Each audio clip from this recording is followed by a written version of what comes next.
Welcome to Libraries Transforming Communities Models for Change initiative. Libraries Transforming Communities Models for Change is a 2-year ALA initiative in partnership with the National Coalition for Dialogue and Deliberation. ALA is immensely grateful for funding support from the Institute of Museum and Library Services. Without their support, this work would not be possible. I'm Mary Davis-Fournier, the Deputy Director of the ALA Public Programs Office, and I'd also like to thank the Association of College and Research Libraries for partnering with us on this series. We hope that prior to the start of the webinar, you took a few moments to complete a pre-webinar questionnaire that requested some info on your level of familiarity and experience with dialogue and deliberation. We thank you for your responses. They have informed today's presentation. At the end of this webinar, there's going to be a quick evaluation, that link that we will send you. Please, we beg you, respond to it. Most of the learning opportunities for this project are being delivered via webinar, so it's really essential we receive your feedback to best serve your learning needs and adjust to those needs as we go. So thank you.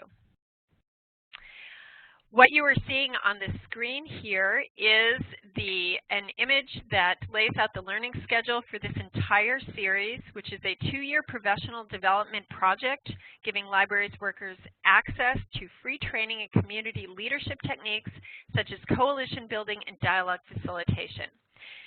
In addition to the 3 webinars as part of this series, there's an opportunity to engage deeper with the National Issues Forum model for engagement at the ALA Midwinter Conference in February. There'll be more on that at the close of the webinar. But before I introduce today's wonderful presenters, I just want to say a bit about why ALA feels that the reflective structured dialogue approach will be useful for library-led community engagement in academic libraries.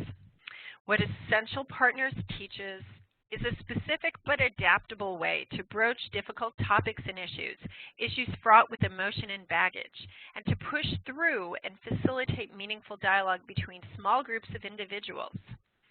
At ALA, more and more we are hearing from members of our field that we are at somewhat of a historical moment where we're not served by avoiding issues and avoiding the tough questions surrounding them. So by sharing Essential Partners approach, we are hoping that many of you will try it out and adapt it to your work, and that we all as a field will benefit from your experiences. We hope you leave today's webinar feeling that you can use some of what you learned today in your work. So on to our presenters. Our presenters today are not only expert in the reflective structured dialogue method, but also steeped in the complex conditions that are often found in the academic ecosystem. So representing Essential Partners is John Seraph, Director of Programs and Development and Strategic Partnerships at Essential Partners. He first learned about Essential Partners and their approach while studying in the Conflict Resolution Master's Program at the University of Massachusetts. Since then, John has facilitated dialogues on issues such as the relationship of police and their community, Israeli-Palestine, faith and science, and human sexuality. He's helped to build dialogue programs at several universities around the country and brings a background of 15 years in the theater as an actor, director, and administrator to all of his work. He's slightly engaging, I've found, as an understatement. Currently, John teaches in the Department of Peace and Conflict Studies at Gordon College in Wenham, Mass. Co-presenting with John is Dr. Harriet E. Hayes, Division Head of Humanities and Social Sciences and Associate Professor of Sociology at Bridgewater College. Betsy, as she is often addressed, is currently collaborating with Essential Partners on a project examining the use of dialogue in developing intellectual humility and civic engagement in and beyond college classrooms. She received her BA from Kenyon College and MA and PhD from Brandeis University, and her research interests include the sociology of education. Thank you for both being with us and for having patience with our somewhat fraught start. I'm going to pass the mic over to John, who will get us started.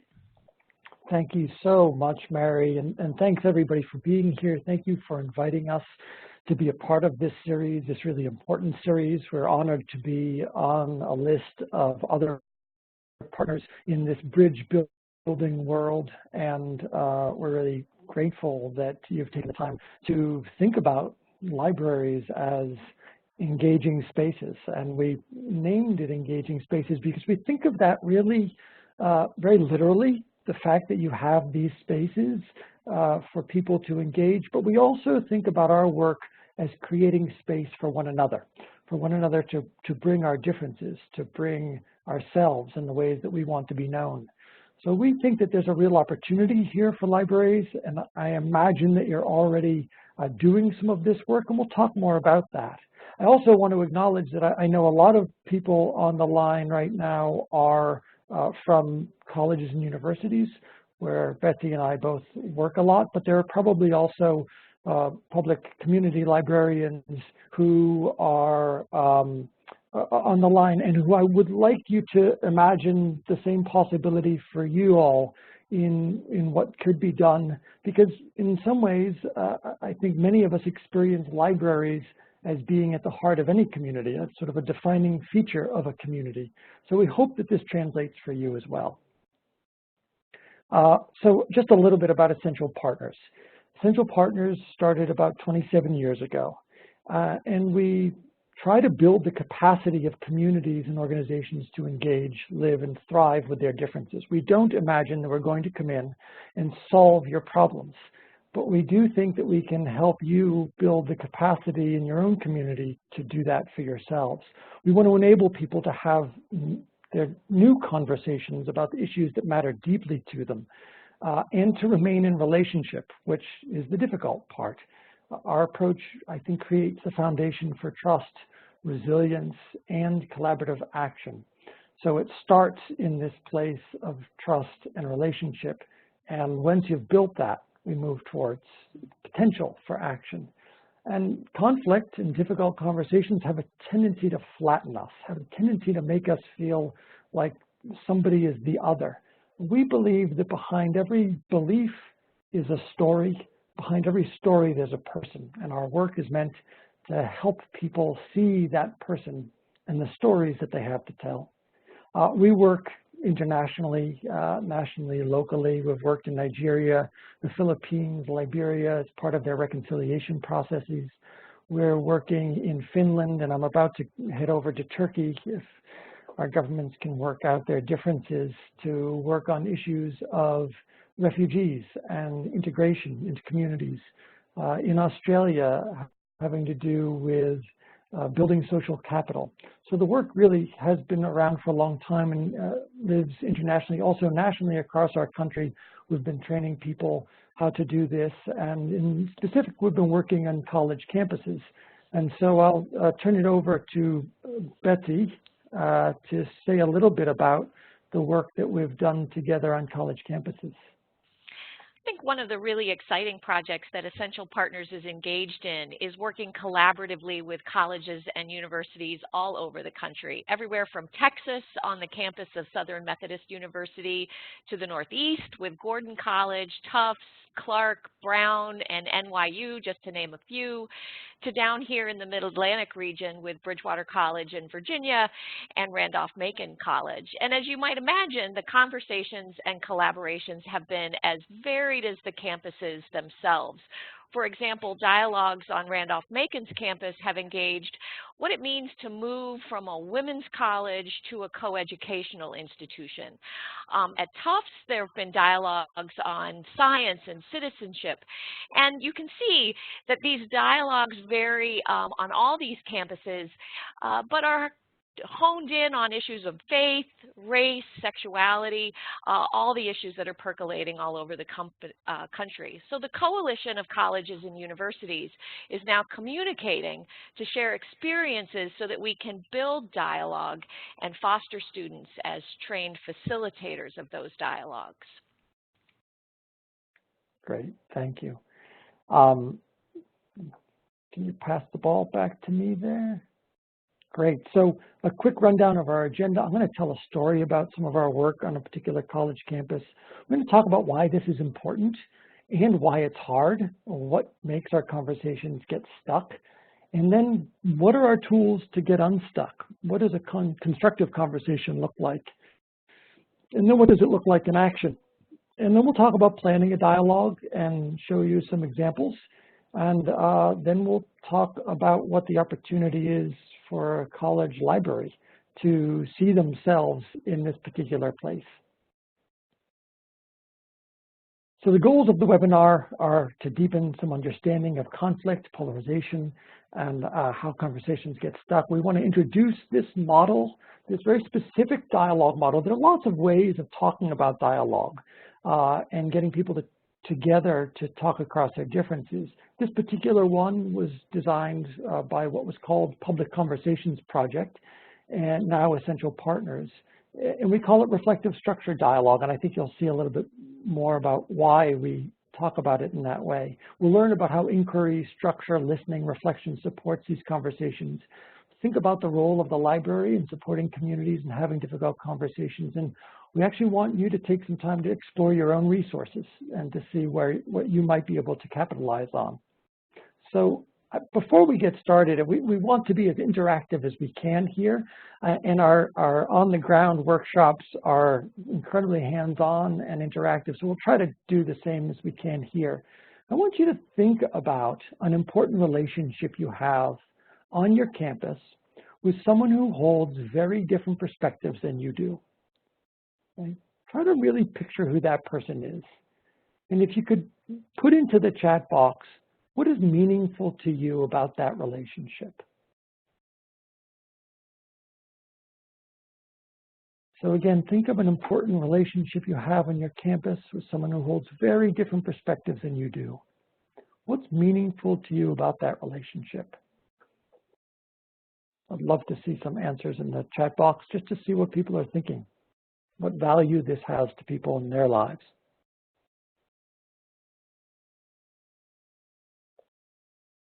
Want to understand them. Yeah. Being challenged to think in different ways. That's right. It's good to hear the other side of an issue. So there's this sense of diversity and wanting to grow our own thinking. We both still want to serve students. That's right. We have different philosophies, different approaches. I want to be challenged, actually being curious about other people's perspectives and seeing what we have in common, not just what we have difference. So we can provide better service to people. This is great.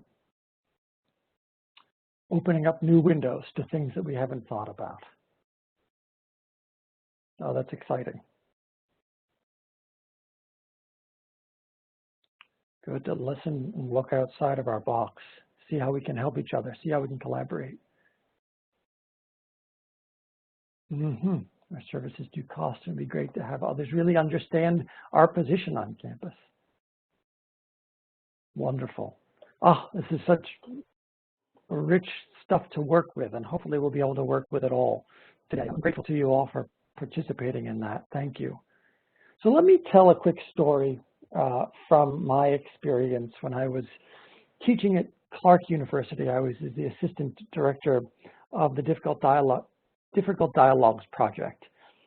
And it was autumn time, a time when the South Asian Student Association celebrates Diwali. Some of you may be familiar with this particular celebration. It's a celebration sometimes called the Festival of Lights, a time of the year when Hindus celebrate the triumph of light over darkness, of goodness over evil, of knowledge over ignorance. And one of the ways that Hindus decorate is to string these lights and lanterns all across a big room to make banners of their important symbols. And one in particular is a symbol of eternity for them, a good luck, a triumph of good over evil for Hindus. And so they make their decorations. And you'd be familiar with this symbol because for another community on campus, this symbol means something very, very different. For the Jewish community, this is a symbol of evil. The Holocaust, the loss of family, the stories of horrors passed down. It's a symbol, the same symbol, but with two very different histories, two very different meanings. Now, this difference could have been the beginning of a divide, perhaps a protest, certainly letters to the editor and sort of the old playing out of arguments on campus, perhaps a listserv blows up with accusations going in both ways. We've probably all seen that on campuses where we've served. But something very different happened. This university had a dialogue program. It had an engaging space where people could go. And when one Hindu woman found out about the Jewish history of this symbol in a class that she was taking, she approached a Jewish woman in the class and explained what was going on, that they were planning on decorating in this way, and they decided that they needed to talk about this, and they wanted to go to the dialogue program and ask for help. And what resulted was one of the most moving dialogues that I've ever been a witness to. These two groups got together and put together a presentation educating the community about the history of this symbol going back millennia, how the Nazi regime had co-opted it for its purpose, how it had been used since. And then people broke down into dialogue groups to tell their story. The story was told of a little girl who used to wake up on her birthday and her bedroom would be hung with swastikas. Her parents had decorated in the night so that she would wake up with a feeling of good luck and prosperity for the year. And a Jewish woman who described seeing swastika etched into her locker and going home and asking why somebody would do this. Now, the difference did not become a division, it became a moment of connection, a powerful symbol of understanding. These two communities hadn't really had much connection on campus. They hadn't really had an opportunity to know each other, to have activities. And instead of this being the moment where they first met and first divided, it became a moment of deep connection. And in the end, the Student Association decided not to use the banners that year in honor of this history and this other group, though they also decided that they would keep the conversation going the next year and continue to learn together and grow together. So instead of conflict, connection. We believe your community is only as strong as your ability to engage across differences. We've done such good work in our colleges to try to bring more diverse people on from urban and rural areas, from countries from all over the world, from all races and religions. And we believe that the richness of that is something that we have to equip ourselves to deal with. Otherwise, those differences could become places of division. And we don't want that. And of course, we're living in a time that seems so fully divided right now. This is a graphic of the American public between Democrats and Republicans in 1994. And you can see the level of overlap in the middle there. And just 20 years later, you can see the beginning of this division. If you read some of the research from the Pew Research Center, across 10 measures of beliefs that they have tracked since 1994, the average partisan gap has increased from 15 percentage points to 36 percentage points. More than half of the Democrats say that Republicans make them afraid. And just about an equal number of Republicans say the same about Democrats. And it gets even worse, closer to 70%, when those people become more engaged. The more engaged people in our country have even more fear of one another. And it's not just in our ideologies. Our campuses are divided on class, on race, on gender, sexual orientation, religion, and so many other aspects of our identity. And these differences have come even to how we communicate across those differences. Some data from the national survey from Pew Research Center said that 59% of Americans say that too many people are easily offended these days over language that others use. At the same time, 39% of Americans think that people need to be more careful about the language that they use to avoid offending people with different backgrounds, right? Even in the way we talk about these differences, we're divided. So, in the midst of all this, we have this desire to be together in community. And we believe that human identities are rich and complicated, and that none of us fit into the single story that people have written about us, or the story that people tell about us in the news or elsewhere.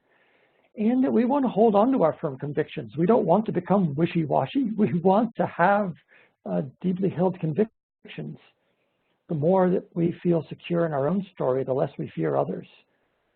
We want to be valued members of community, and we want to live out the fullness of our diversity. In some ways, what's the point of creating all this diversity on our campus if we don't live into the fullness of it? And when we can be engaged with each other, new possibilities exist. So I don't think that we can afford the tough questions. The opportunities are too great and the costs are too high. And I'll just talk about a couple opportunities. And one comes from research from the Institute for Democracy in Higher Education at Tufts University. One of the opportunities is to create engaged citizens. And one of the things that they've found through their research that makes possible engaged citizens both on campus but also afterwards when they go off into the world and decides whether they vote or get involved in campaigns or run for office themselves or serve on committees.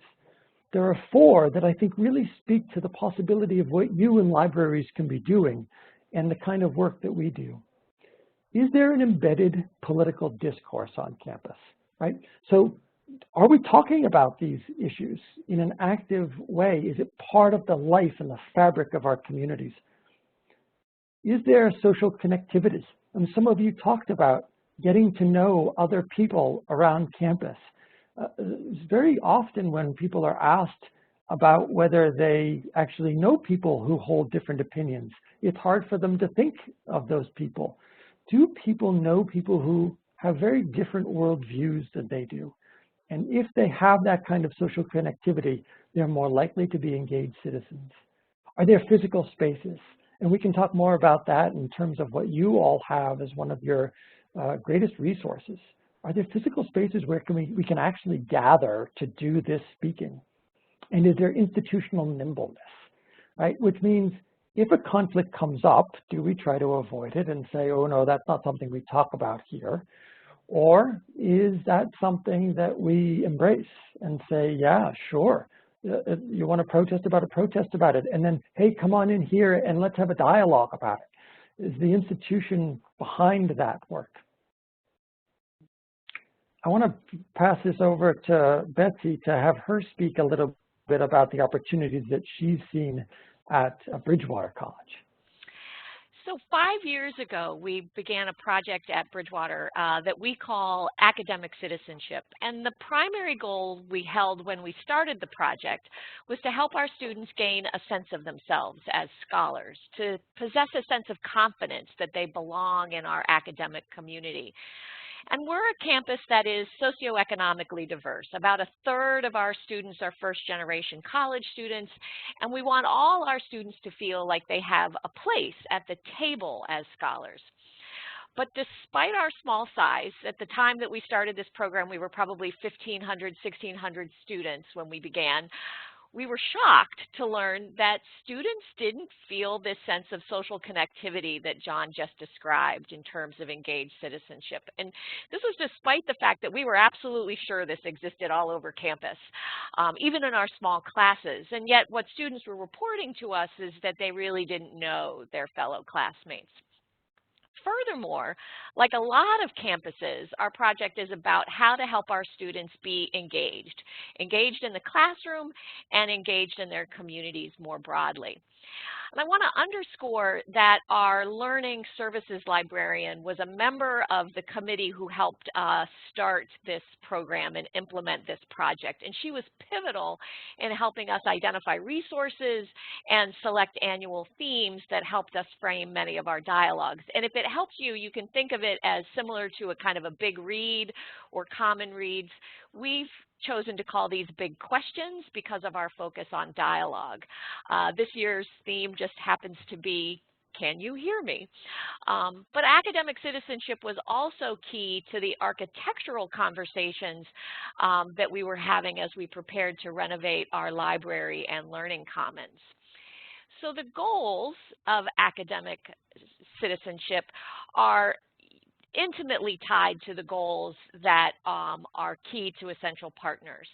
The first is perspective taking. We want to ask our students to not only articulate their own perspectives, but just as importantly to listen to others, particularly those that hold perspectives very different from their own. We want them to recognize that there are multiple points of view that are likely to enter into any discussion, not just one or two, and then to represent those diverse perspectives fairly. The next goal is really tied to public reasoning and civic discourse. This goal is about learning how to actually engage in the dialogue. Can students do this work with a great deal of respect and resilience? Can they listen when it's tough? Can they stay in the conversation when it's painful and hard?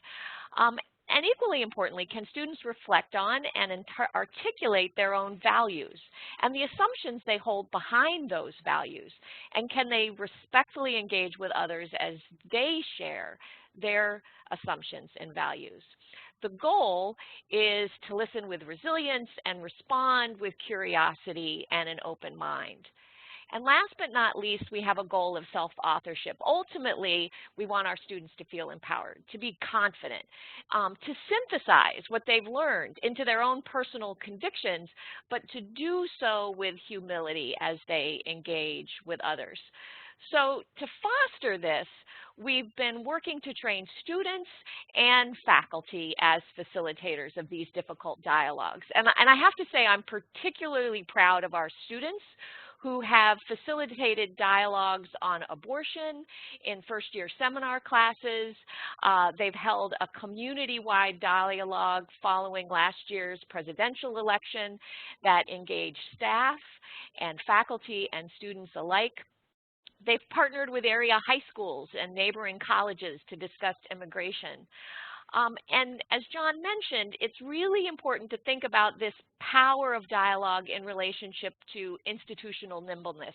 And by way of example, I want to tell you about an incident that happened just last week on our campus when one student posted a racially charged joke to Instagram. And this flared. It was flashed on the front page of our student newspaper. But very quickly, our Diversity League on campus contacted our students who are trained facilitators in dialogue and asked them to come in and facilitate this conversation. And suddenly we had 60 students, students who were both involved in the Instagram moment and those who were pained by it, sitting together and having a conversation. And finally, those same students, trained facilitators, are working on a dialogue related to free speech that they hope to host later this semester.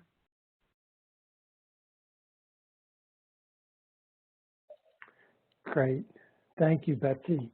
So we just want to take a moment and acknowledge what's already going on your campuses, in your libraries. We don't make any assumptions that this isn't already happening. We want to augment what's happening, not assume that it's not. So what kinds of events are your libraries already having that have the purpose of engaging people with each other on important topics? I'd just love to get some awareness of that. If you could throw some things into the chat room, that would be helpful.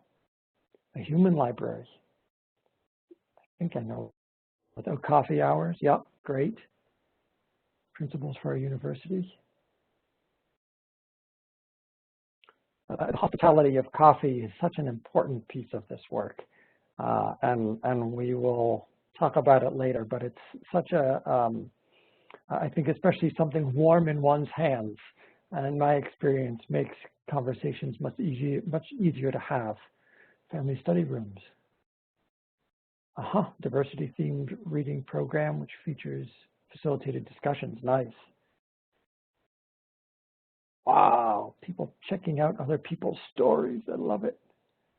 University Library Arts Program for the academic institution and community. Speakers from other countries give talks. Great. Showing the dear white people. Yep. I'm not focused on anything really. Great. Wow. So active. Wonderful, wonderful, wonderful, wonderful. So we really do, we're grateful for all of this. We really do want people to, oh, and thanks for posting some things.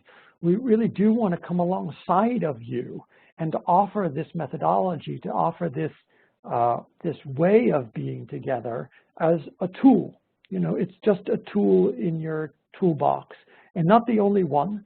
And it might have, you might have different purposes at different times, and I'm actually really excited that NCDD and ALA have decided to give you a smorgasbord of different methodologies and approaches to this, because we don't believe that dialogue is the only way to approach something, but it does have specific purposes. And so we want to just share a little bit about the purposes that we think that dialogue can play in this moment.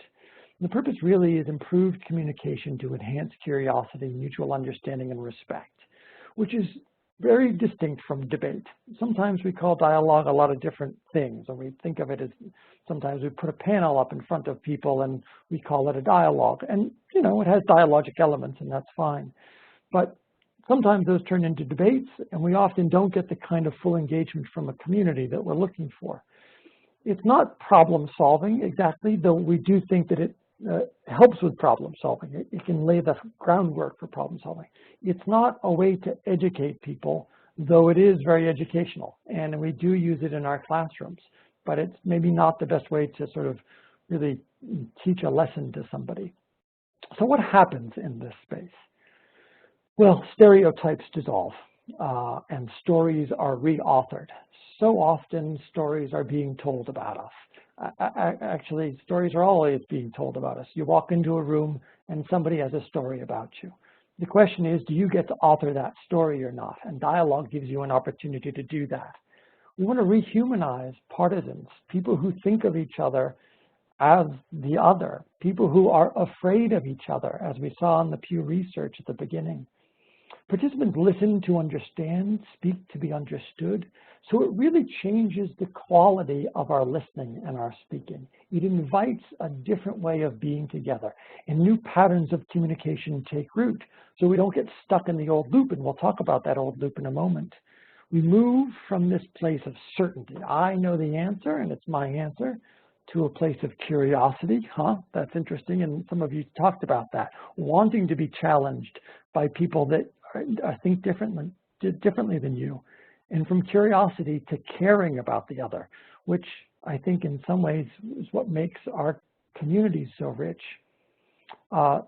Changed attitudes towards one another, and that increases the kind of empathy that we have.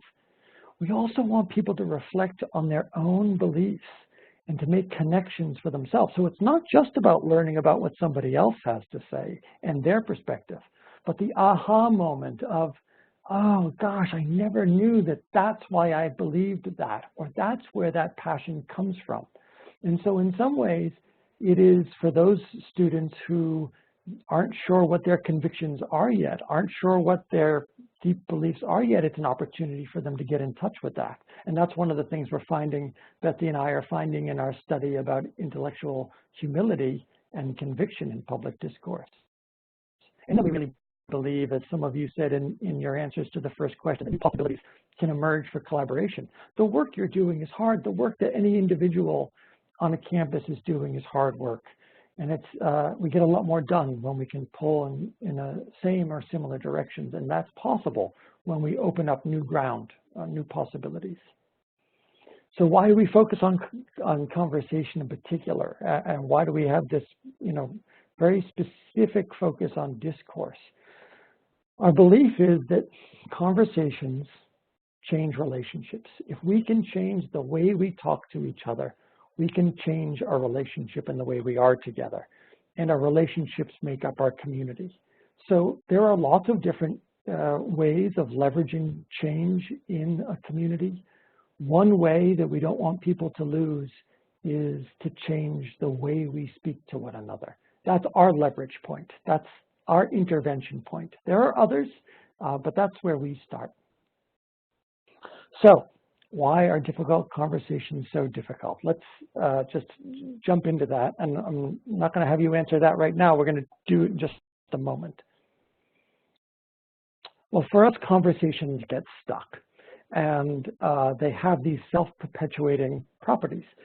We get into a stuck conversation where you say something and I respond in a way, and it creates a stuck relationship. I begin to other you. And we have this story about the other person. Oh, that person says that all the time. Yeah, oh boy, here it comes again. There's that story. And that sticks what's possible in our conversation, which sticks what's possible in our relationship. And these things become a cycle that are hard to break. So we think deeply about what breaks those cycles. So let's now do a quick exercise. I want you to think of a time when you became upset about something that was said about something that was important to you, a core social or political value or belief, family, friends, race, religion, ethnicity. And this will probably work better if it's a person that you wanted to be in relationship with. We've all had experiences of somebody saying something nasty to us in passing. But let's let this be somebody that you actually wanted to be in relationship with. So I want you to just take a moment and think of a time when you became upset about something that was said about something that was important to you. And if you can't really grasp that, just maybe think of the last argument that you had, or the last time you came really sort of plugged in about a conversation. Once you have that, you could go to your to the chat box. I want you to, and I should say this, I do when I'm in person. I don't want it to be something that's so upsetting that you're going to get upset again in this moment, too upset. Something that's alive, but not that's going to take you out of this learning space. So always take care of yourself in these workshops. What did you notice was going on in your bodies, right? In that moment when you became upset, just type into the chat box. What did you notice about you tensing up? Yeah, stiff in your body, temperature goes up. Good. Good. Yeah, again, flushed, either go all pale or go all red, tension, clenched fist, knots in the stomach, that's me, that's for sure. Wanted to hit somebody, good. Acid reflux, blush with embarrassment, tunnel vision, great. Yeah, start to feel nauseated or cold. Yep, good. And so some of you are already getting into thoughts about the other person or yourself. So what are some of those thoughts about the other person? Yeah, clenched jaw, good. Angry, wanted to shut down and stop talking. Good, they're not worth speaking to. Good. Oh yeah, that self-doubt. Oh God, I stink. Good, you're not hearing me. What a jerk. Why don't you understand my view? Great. And some of you are already talking about your emotions. What emotions are coming up? Some people are frustrated, I heard. Angry, thought they were stupid. Good. Is this the end of our relationship? Yeah, doubting a relationship altogether. And some emotions. Why can't they understand? Thought they were an educated person. Fear comes up a lot. Yeah. Anger, sadness. Yeah, they thought they were callous and uninformed. Good. I mean, not good, but yes, I understand. Disappointment. Good.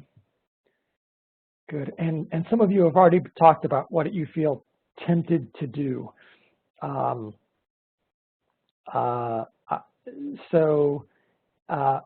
know, some of you have said walk away or yell at them, but what are some other things? I see some of you need this in your life for real. That's great. This is real. It's real for all of us. Hang up the phone, cry. Boy, tears come to my eyes very quickly. Ignore them. Prove them right. Walk away. Good. Curse. Lecture them. Absolutely. Give up. Got angry in ways I hadn't intended to. Yeah, that's right. And that's where we're going. It's the intention. The voice shakes with anger. Yell. That's right. Okay. So now here's the really hard part. Okay. What would have been a more constructive alternative? So one of you said, got angry in ways you hadn't intended. So now here's a moment to think about intentions. Here's a moment to think about looking back now from this place, from perhaps a more calm place, although I'm afraid I maybe have riled some of you up, from a more calm place and a reflective place. What could you have done in that moment that would have left the other person feeling heard and respected and yourself feeling heard and respected, like you brought your best self to this? Count to 10. Good. Revisit my language. Ask a sincere question. Absolutely. Take a moment to calm down and ask questions to clarify. Use words to express what I'm feeling. That's right. Report about my own feelings. Right? Not about you and you jerk and this is what you've done, but here's what's going on for me. And let you know how it makes you feel. Say, I'm startled. Good. And I need time. Good, right? So take a time out. Verbal response to shut the person down and out. Good. Listen, smile, ask questions about their reasoning, maybe take a break and arrange to discuss it further. How can we work this out? Right? Ask the question, how can we work this out? Collaborate on what the solution might be. Take a deep breath, right? Ask them to explain why they disagree with me. Good. So good questions. This is important, and really what this is all getting at, use your slide, that's great. Really what this is all getting at is what somebody said earlier, which is, do I have a choice in this moment? It doesn't necessarily mean that you won't walk away or you won't say, stop, enough, I can't hear that. But the question is, are you making that as a choice? Are you coming to that from your best self and your most reflective self? Is that your intention? Or is that just a reaction? And so we think about this a lot. And we think in our work about how we feel threatened. And I'll just go a little bit about what we think about in terms of the moments where we feel threatened. We think about how the brain has evolved to help us survive. And those parts of the brain that help us survive also are the parts of the brain that get engaged when some part of us feels an identity threat. And they affect how we can communicate across difference. So of course, you've heard of the fight, flight, freeze response. That part of the brain responsible for these responses can really hijack our decision-making and our intentions. And an identity threat, someone saying something about a deep belief of ours, feels and acts internally, biologically, very similar to when we feel physically threatened. And so we can sometimes act out of that place, and we come to these natural conclusions to sort of, it just seems natural that you have to defend yourself in this way. And as some of you said, it affects the way we perceive. Some of you talked about tunnel vision. I mean, there's a graphic of tunnel vision right there. Our prefrontal cortex, the part of our brain that we want to have access to ask the deep question, to reflect, to breathe deeply, to count to 10, to share our own feelings honestly. That's the part of the brain that has diminished access in these moments. We get into increased generalizations and oversimplification. Our thinking diminishes. We really think that conflict narrows our options and what we're aware of, what we can really take in. And it sort of hijacks our feelings, and our ability to collaborate with other people becomes diminished as well. And as some of you said, it goes quickly. I mean, this happens in a split second. Before we can even think about why it's happening. It's faster than the speed of thought, this emotional reaction. It has to be in order for us to have survived all these years. And it takes about 20 minutes for those parts those chemicals to reabsorb into our bodies. So some of you said count to 10. It's a good start. Some of you said walk away and come back to it when I feel like I can engage. That's wisdom. That's time to reflect. That's time to say, I know that I'm not in a physical space to engage at my best self right now. I'm going to take time. And so we get into this pattern where somebody attacks us and we defend. And what happens after that is we get triggered. We trigger somebody else, or we get triggered. And then we become very vigilant. In this space, when we're not sure what's going on, we look for threat, right? We're on the lookout for it. And they've actually done studies where if you show somebody something that's ambiguous to them when they're in this heightened state of threat, they will code it as dangerous. So that blank look on your face that I can't tell what's going on, in this moment, I think it's dangerous. And so I begin to make up stories about what's going on inside of you. And then I get vigilant for when the next attack is coming. And I attack back, and then you become triggered, and you become vigilant, and we get into this stuck cycle. So the very things that have helped us survive are the very things that get us stuck. So this also happens in communities. Communities get stuck, and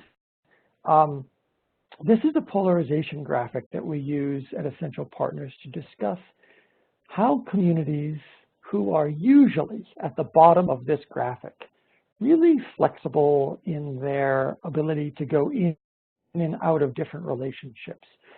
On a college campus, you might play in the college band, you might be also part of the college Republicans or Democrats, you might also be work in the dining hall, you may also volunteer on Saturday morning somewhere, you also might do some other activity that be from a particular state and root for the same professional sports teams and sit around the TV together rooting for those sports teams. We have this ability to go in and out of different relationships, and we're pretty good about that until some threat comes into our community. And that threat could be a decision. It could be an incident like the one that Betsy talked about at Bridgewater. And what happens is we move into two interest groups. And we can think about this just in terms of the last election, the 2016 election. We move into our Democrats and Republicans, and we begin to think about the other side as being quite different from us. And we maximize the differences across these groups. And we minimize the differences within. So all the nuance in my group, well, we all believe the same thing, right? So it actually becomes hard to dissent within our own group. Okay, that's fine. Sometimes that happens. That's part of democracy. You have your election, you throw away your yard signs, and you take off your bumper stickers, and you go back to being in relationship to each other. Unless you don't. Unless things aren't handled well, and people go further up the polarization graphic and become opponents, which is, I think, where we are in our country right now.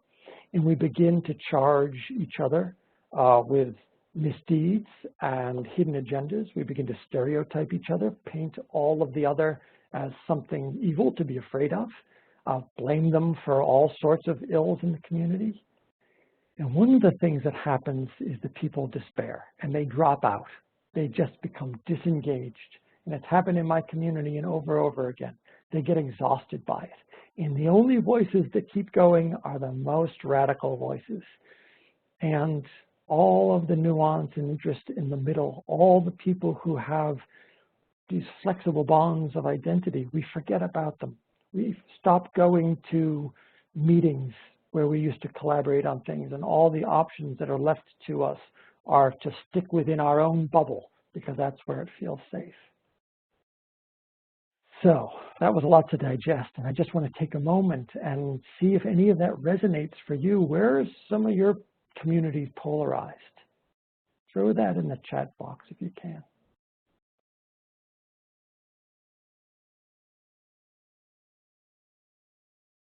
Where do you see polarization in your communities?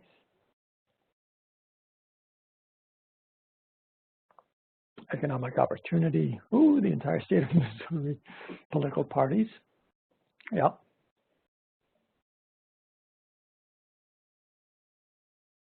You know, economic opportunity is a big one that we see. Race, values, free speech, and hate speech. Sure, race. Age is interesting. Yeah. You're really reflecting a lot of what Betsy or I are seeing on our own campuses, and I think what we see at our friends' campuses around. Perceived hidden agendas regarding campus issues tied to budgeting. Oh, yeah. Yeah, that library peer communities. Interesting. Hispanic community. Sure. The whole issue around immigration, perhaps. Student religious groups. Absolutely. LGBTQ. I happen to teach at a more conservative college and have that issue at ours. Religious values. Boy, the Barna study came out that said that religious conversations across religions are incredibly difficult right now. Time down, all of the above. Wow, thank you. That's a rich list. I appreciate you weighing in. Gender, absolutely. Okay. Now I want you to imagine yourself as part of the solution.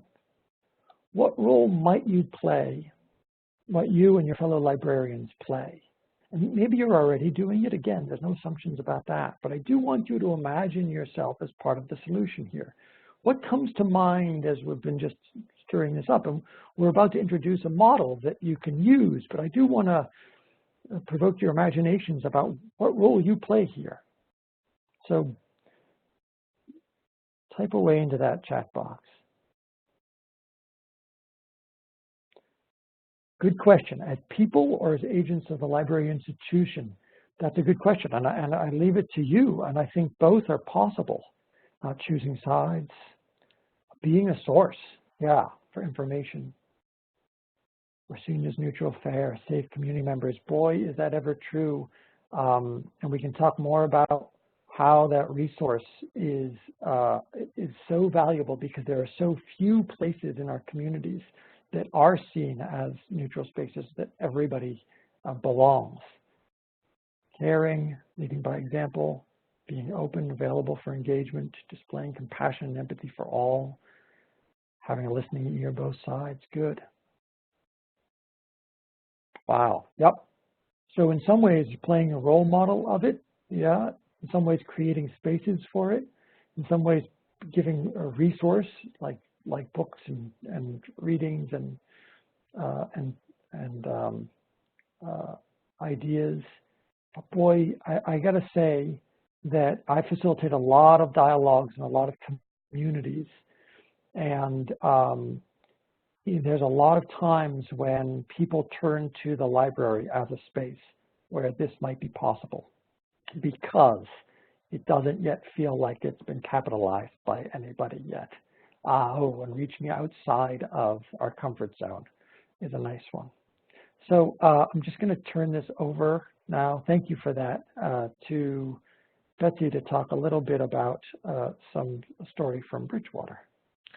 Yeah, and I have to say, I love the person who noted that one of the issues that they've seen on their campus is this dichotomy between having a collective identity versus having an individual identity, because that's actually at the heart of the dialogue that I'm going to describe that took place on Bridgewater's campus. And so one of the things that we did was hold a dialogue that brought to campus a group of about 40 high school students, all of whom were Latino or Latina.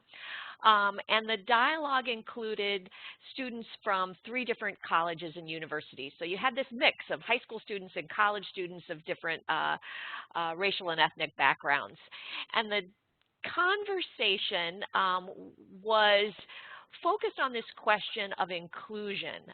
It was about DACA, it was about immigration, but we never discussed anyone's status. Instead, what we did was have a conversation that asked the individuals, the participants, to think about a time when they moved from being an outsider, misunderstood, and invisible to feeling included, understood, and visible. And then, of course, we shifted to conversations about when people felt unwelcome and invisible. But to this point about collective identity versus individual identity, where we're really looking at what we might call sort of the dialectics of inclusion, because ultimately we asked a question that invited the students to talk about that tension between when they felt included and visible, but didn't necessarily like that feeling or attention because it meant they had to give up something about themselves, right?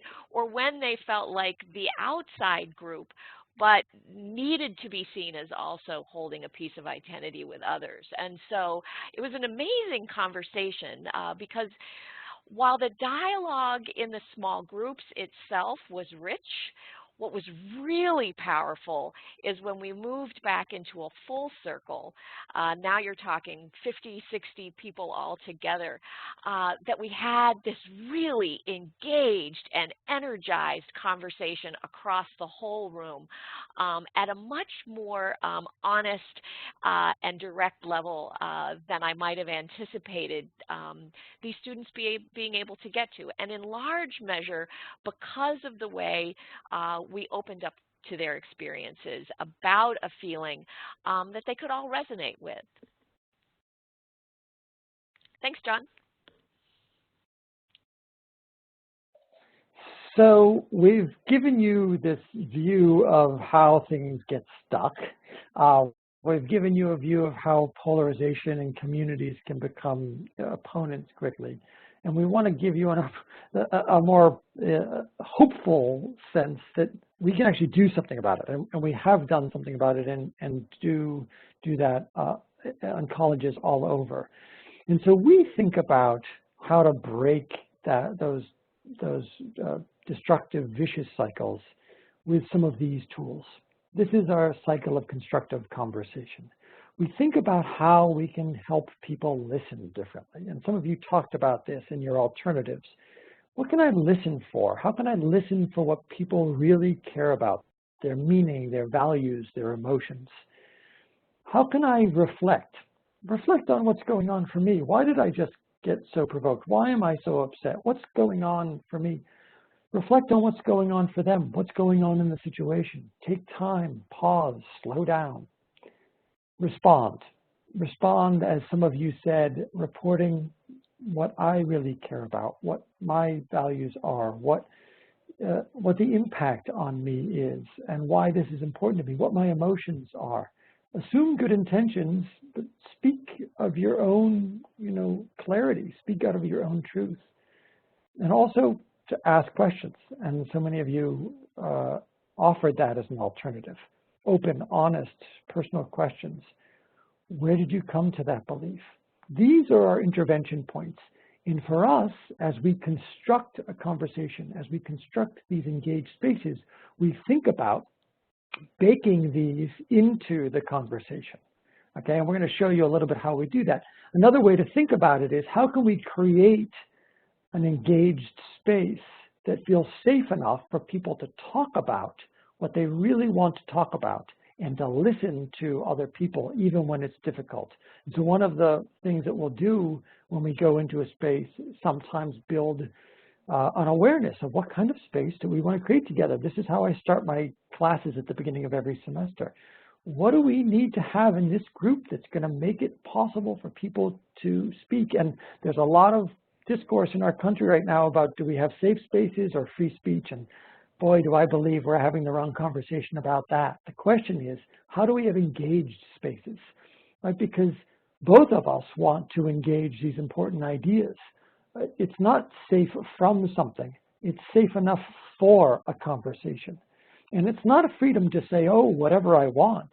It's the freedom to talk about what I really care about and why it's important to me. Can we create those conditions? Can we create agreements that will help hold that space? And so our model for reflective structured dialogue really delves down deep into the purpose, which we talked about before and we'll talk about again. Preparing people to come to a new space because these old habits are hard to break. Time built in for reflection. a real structure that will hold our better selves and call our better selves forth. Communication agreements that will help us create that safe enough space in the way we think about questions. So we'll go into some of these in more depth. Dialogue and its deep purpose. The purpose is for exchanging information, enhancing mutual understanding, discovering shared meanings, reducing prejudice, surfacing creative thinking, and developing trust. It's not to convince the other person, to persuade each other. It's not to shame them or to indoctrinate them.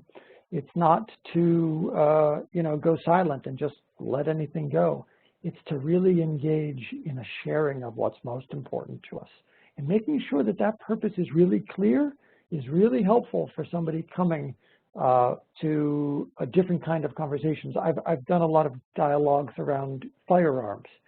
And the dialogue around firearms is so difficult because people come ready for a fight. Our conversation in this country about firearms is so on guard and so fight ready that to get somebody to switch to this purpose takes sometimes the first, half hour of any session that I'm in just to get people to understand that. So that's why we try to get there before they come. Preparation, and that's part of the preparation. Can we create an invitation that helps align people's participants' expectations and our purposes? Do they know what they're coming to? Right? Can we help people get the enterprise that we're part of? Can we also understand their hopes, their concerns? Can we prepare ourselves for the conversation? Maybe put out a survey so that we help understand what's going on for people. And invite collaboration and communication and care of people. Can we connect with others before dealing with the issue? Do we, like somebody said, have coffee? Can we make a space for connecting in a deep way so that people can come together with some care? So now I want to drill down and sort of help you see what this looks like. You've seen some pictures that we've shown you so far. But imagine, if you will, a group of 6 to 8 people sitting in a circle. And it doesn't have to be just 6 or 8. It could be 200 broken out into, I don't know, I can't do my math that quickly. Let's call it 25 circles of 6 to 8. You can go a little bit bigger. You can go a little bit smaller. It's very flexible, depends on your time. These circles are important for 45 to 90 minutes in general. It could be shorter. It could be longer. It could be one session. It could be multiple sessions. It could last all semester. We have this time where we welcome and orient people, explain the purpose and the structure. We want people to feel really sure of what's going to happen. There are no tricks or surprises in dialogue. We want people to come with their best selves, not feeling threatened and like, whoa, I don't know what's going on here. And if we can feed them before, we like that too. We want people to introduce themselves and to begin to reauthor their own stories. I have a slide about that in a second. We always set some communication agreements that we will live by and to create a safe enough space and to help you as a facilitator. And then we have this very structured beginning where we have these opening questions, 1 to 3 pre-designed questions that are answered in a go-around, right? Part of the episode, as part of the way conflict goes, is a tit for tat, tit for tat, tit for tat, tit for tat. Slowing it down and going in a circle, answering a pre-designed question helps break down some of those old patterns. And then we have this built-in section for questions of genuine interest, where people are asked to think about what they want to know more about the other person. So it's not, oh, you said that story over here, let me tell my story. Or you said that story, and I'm going to look for the hole in your argument, and I'm going to ask you a question to trick you into it. No, I really want to know more about how you came to that belief. And then we have a threshold exit question. So our introductions are very particular. We want people to be known in the way that they want to be known. And we want to get away from the hierarchies and the old divisions that exist outside of this circle. So I'm not going to ask what rank you have in our campus, how long you've been on campus, because lots of dialogues are about old and new folks here. And I'm not going to lean into those things that divide us. I don't want to know your resume. I might want to know a moment where you felt like you really belonged on campus. I might want to know a space on campus that you really love sitting in, right? Something that brings us together and humanizes us, not divides us.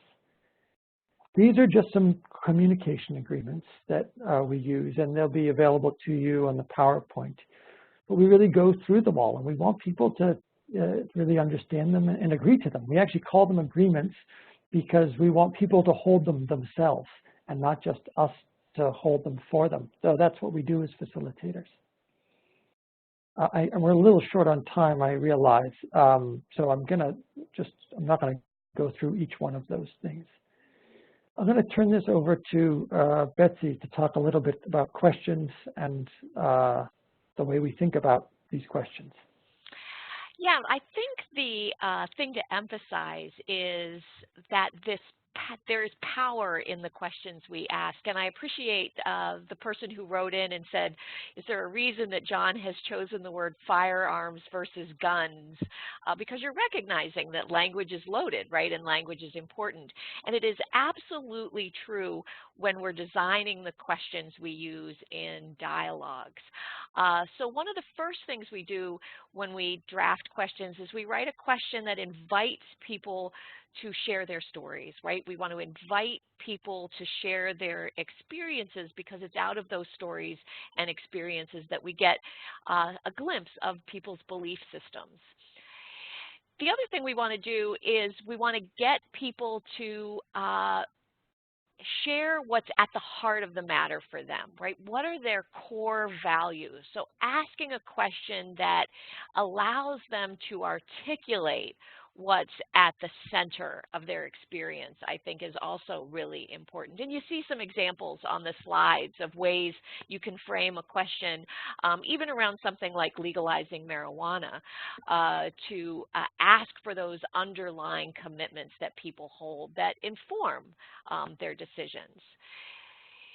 The other thing we want to do is invite people to share the complexities of their own thinking, right? The questions that we typically ask are framed in pro and con terms, right? Do you think this or do you think that? Or do you believe this or do you believe that? And the reality is many of us are torn, or they're places where we hold competing values or we hold competing beliefs. So getting people to be able to articulate what they care about and how those lie in tension with other things they care about, I think, is really, really valuable. So a helpful way to think about what might be a good dialogue questions are questions that are personal, right? That ask people to speak from personal experience.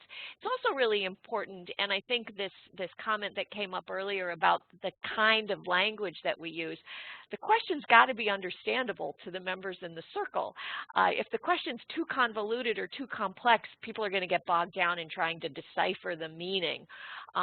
Language is loaded, and so being careful about the words we choose that don't set people already into camps is also important. You want to ask honest questions, not rhetorical questions. And you want to go for questions that allow people to have all kinds of perspectives. A question can be open enough so that there are lots of different ways for people to enter. So again, what we discover are multiple perspectives rather than kind of binary ways of thinking about the world. And certainly no yes or no questions, but questions that move from right and wrong or what's wrong with you to questions that are more about your hopes and dreams. And so you can imagine that this kind of flips things, right? It creates a shift in both how we talk and how we listen to each other. And I was, again, really impressed with my students last week when they took this really potentially divisive issue around a racist joke and flipped it on its head and began to ask questions that weren't about why did you do that to what becomes at the heart of your matter when you're trying to understand other people and when you're trying to present yourself. Great, thank you, Betsy. We've talked about reflection and taking a walk in the midst of a difficult conversation. I've actually done that. I've actually, when things get difficult, I've actually sent people off for a walk.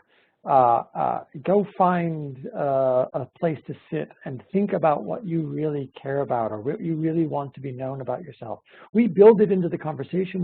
When we ask one of those difficult questions that Betsy just talked about, we always give people 2 minutes to reflect, to write something for themselves. We don't want people to speak off in the spur of the moment. We want to give people a chance to really deepen into what they want to share. We take a breath between speakers. We give people a chance to reflect after people have spoken, to think about what they want to ask out of curiosity. And then this place that I talked about before, where we really ask people to dig into their curiosity, to be really deliberate about it. And some of our most exciting dialogues and moments come in this moment when people reach out to each other with their own questions. It's not a judgment. It's not my story. It's, boy, I want to know you better. And people come away feeling so heard. I just facilitated a dialogue on abortion in one of the classes on campus yesterday. And one of the things that people said was, I came away from this feeling like I'd been heard on this topic in ways I've never been heard before. And part of it was because somebody asked me a genuine question about what I believe, not one meant to trap me. And we always have these closing questions that we want people to think about what they've learned, what they're taking away, or what they've done or refrained from doing to help this dialogue go as it did. We want people to reflect on the discourse itself. What does it mean to be in community in this way? So I know we're tight on time, but and we're getting close to the end. I want to say that this is a very scalable model. As Betsy said, I've gone down to Bridgewater now a few times, and we have trained facilitators, student facilitators, faculty, staff, to support large groups all over campus. And you don't have to be a facilitator ninja in order to hold this space.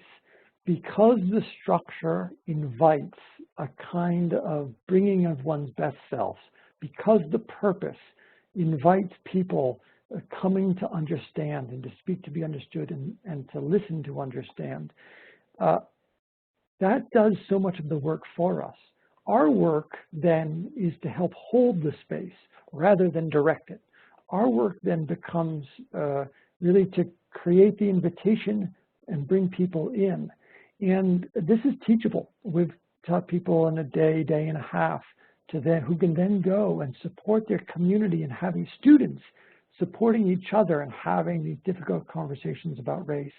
And it's adaptable. It could be used in its full form. It can be used to design an entire semester, or it could be used as a dialogic moment after a movie that you watch. Rather than just a question and answer, let's break up into circles and have 15 minutes where we answer a dialogue question and then ask each other questions. A quick dose of dialogue. This is really adaptable. It's adaptable from the most divisive questions that we have to the ones that, we might not talk about as much, that might be more silent, that we might not, just about belonging on campus or what it means to be a member of our community. So I want to give you all an opportunity to actually think with us right now about your next steps. I'm not sure if you're inspired at this moment to start something. I'm inspired to help you. Betsy and I are, but I think you can start already. Open up the chat room for a second and who can you partner with? Some of you are already in the partnering business and you've already talked about that. But as you think about making spaces on campus for these things, who can you partner with? I'd love to see some possibilities. And I see some good questions in there too that we'll get to. Hopefully we'll have time in just a moment.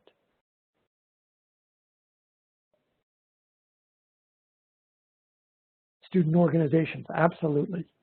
Yeah, if you work with students to organize these things, they'll get their students there, their networks there, student affairs, student centers, yep. And if I could just add on that comment about student organizations, one of the things that we've found is that it really works well when you have two student organizations that are actually partnered together. And so we've done a number of partnerships between, say, our Black Student Association and our LGBTQ BC Allies group. And, you know, that suddenly brings groups together who share common experiences, but may not always find themselves in the same dialogues together. And so that's a really good way to both publicize and build dialogue questions. Mm-hmm. It's great. And inviting people into the library, faculty, so all these different places, neighborhood community centers, absolutely. Good.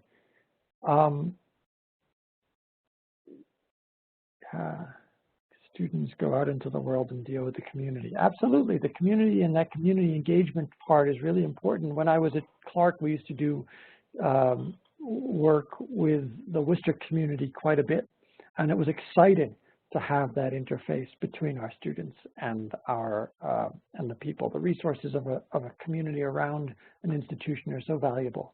What already exists as an event or a forum that can be transformed into a dialogue? I'd love to know, what, as you think now, like what already is out there that you said, you know, we could bring a little bit of dialogue to that speaker series. Writing discussion questions for our next Muslim Journeys book discussion. Great. Wonderful. Transforming discussion sessions into dialogues. And we've done some of that work, so would love to think with you about questions and designing questions. Yeah, and the cool thing about getting students to talk about books is even if they haven't had the experience of whatever the author's describing, you can design dialogue questions that pull them into the topic. John got to observe a class where I was actually leading a group on pregnancy and giving birth, and nobody in the room had given birth, but you know, asking a question that gets them tapped into pain and empowerment was an entry into them really having a vibrant dialogue. So I think there's fun ways to do that with books. That moment of connection to a topic is really important, especially with situations that we're not familiar with. Good, yes. Getting into circles instead of theater style. I love it. Yep. All right, I'm conscious of time, and we could go through these, but in a way, I think I'd love to just answer more questions from people. So there are other slides here, and I don't know, Mary, if you want to chime in, you know, and moderate. I mean, these are the other things that we do. Connect with us. Are there questions? Yeah, there was anyway. Questions, thank you. No, I've gone too far. Somebody help me. So how do we take on questions? I realize that we don't have, who do I throw the ball to? Hi, John. Can you hear me? This is Mary. I can. Disguised as Samantha due to my tech issues with my computer. You can toss the ball to me, but this would, and I want to just assure everyone that you have access to all these slides, and there aren't actually that many left, but I think you're right, John. This is a good time for any additional questions to come up. So I urge participants to put them in the chat if you have them, and in the meantime, I will simply remind you, and thank you, John and Betsy, and I want to just make sure that everyone is able to reach the folks at Essential Partners directly, as well as via the ALA.org LTC Libraries Transforming Communities Initiative page. And I'm going to sort of talk here for a few minutes with some housekeeping things while you all collect your thoughts and think of questions you may have, or just things you want to go back to that John and Betsy talked about, or other issues that you want to raise with this approach or with your work. So I'm going to also say that registration is open for the ALA Midwinter Pre-Conference Workshop that will be led by the presenters of our next webinar, the National Issues Forums. And we're posting the registration link in the chat for this free pre-conference workshop. And the registration requirement for that is very simple. You need to provide your contact info via the registration link. You need to be registered for ALA Midwinter for that conference in Denver, and you need to claim your badge from Credly as you complete the 3-part academic library online learning series. And if you haven't seen the earlier webinar in this series, or the next webinar doesn't fit with your schedule, you can access them all via the project page through a YouTube link. They're all archived. To claim your badge, you need to visit credly.com, create an account or log in. If you've already got an account, click on Claim Credit and enter this code, LTC Academic 2, to claim the badge. Claiming the badges is suggested but optional unless you'd like to participate in the free pre-conference at Midwinter. Then you must claim the badge and complete all the online learning sessions, and that's just the way we can track completion is through this badging system. The deadline for claiming badges for the pre-conference participation eligibility is Tuesday, January 9th. And I'm going to go, do we need to wait until we've claimed all our badges before we can register? Heck no. But you do need to claim your badges before January 9th. That's basically when we'll just be comparing the list of registrants to the list of folks who've got a badge. That's our due diligence on this for our grant. Yeah, so that's a great question. And I'm going to sort of scroll back and see if we see any other questions. You do have access to your mic, John. I do. Can you hear me? I know that there was one question about safe spaces and the use of the word safe space. And if it doesn't work in your community, don't use it. I actually don't use it because I can't promise a safe space. But I do talk about safe enough, and I talk about safe enough to engage. So I talk about engaged spaces. Some people talk about brave spaces. And one of the hallmarks of our work at Essential Partners is that we are always trying to be in tune with the community that we work with. So if the word dialogue is sort of, it will throw people off, we use conversations. Some people, in some campuses, you talk about civility and they'll throw you out the window because civility sounds to them like you're trying to dull the sharp edge of their, their sort of protest, and they don't want to be toned down. And some people say, gosh, we just need some more civility on campus, right? Different campuses have very different cultures, north, south, east, west, conservative, liberal, big, small, urban, rural. And so some things will work in certain places, not in others, and we try to really listen to what will work on your campus and try to adapt it to your culture. Fantastic. Thank you, John. I should also remind everyone that you're automatically going to get pushed to a post survey after this webinar when you close out. Please fill it out. It's very important. And I think we have like a minute or so left. I want to make sure that I say thanks, but I'm also going to return and put this slide up because I feel like this is perhaps something that in chat we can just touch on. This has been such an energetic webinar, and you all as participants have been so engaged and fantastic that I think that this is certainly the question that I will be leaving the webinar with today, pondering and thinking about. And while you all get your thoughts together, I just want to thank you all for your excellent questions and sharing your thoughts and experiences and being with us today.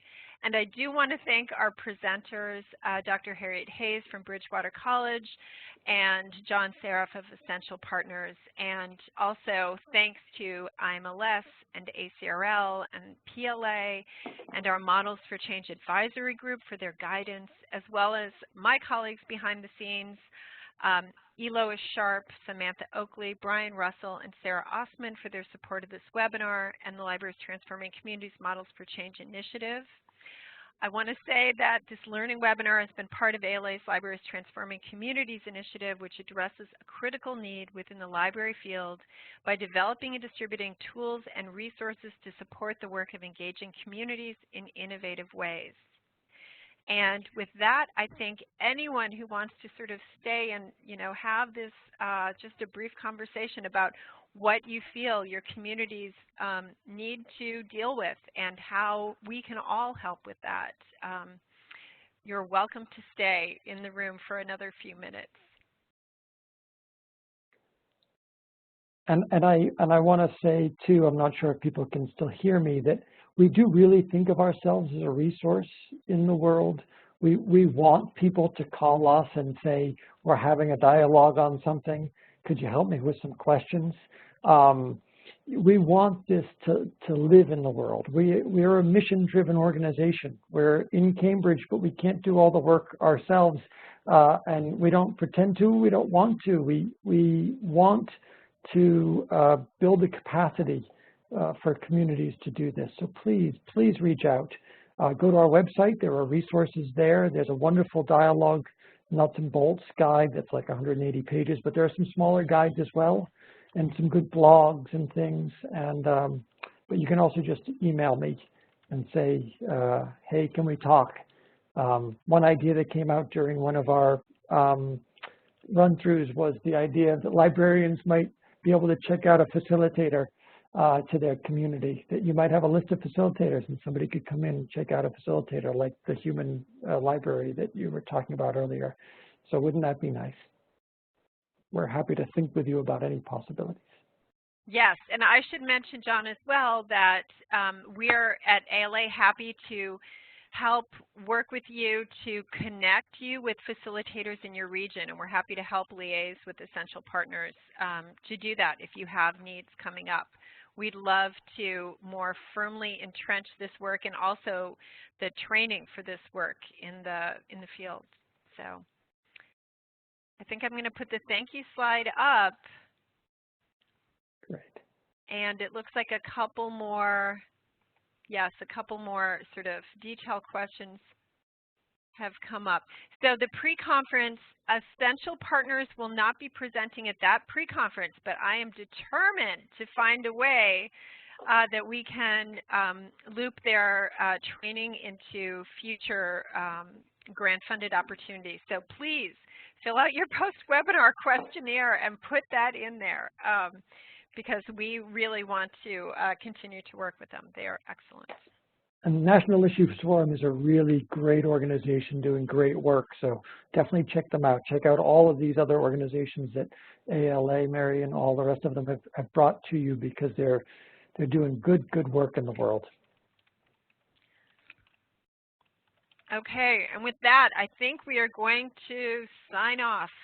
Everyone, please keep an eye out for that post-webinar survey. You will be getting a link to the recording for this webinar. You also have access to all the slides and all the contact information, and we will have the list of links that were shared during the webinar for you as well. John and Betsy, thank you so much for this. Thank you all. It was great fun. Thank you. Okay. A ton of fun. Okay. Appreciate it. Bye-bye. Bye-bye.